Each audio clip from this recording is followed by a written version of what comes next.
போகிறோன்னா பாவக்காய் வந்து பொரிக்க போகிறோம்.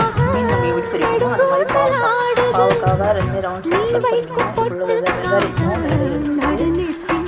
மிளகாய் பொடி, கரம் மசாலா, கொஞ்சம் கரம் மசாலா போட்டு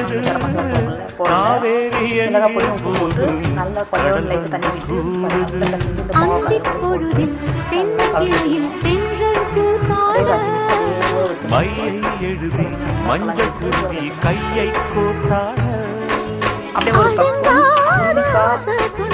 சாம்பார்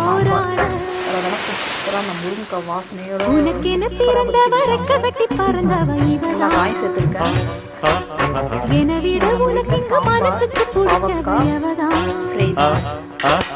ஒரு பக்கம் ஜீரக தண்ணி வச்சிருக்கேன். ஜீரக தண்ணி குடிக்கும் சொன்னாங்க காலையில், அதனால ஜீரக தண்ணி வச்சிருக்கேன். இதை அடிக்கடி கட்டி குடிக்க வேண்டியது.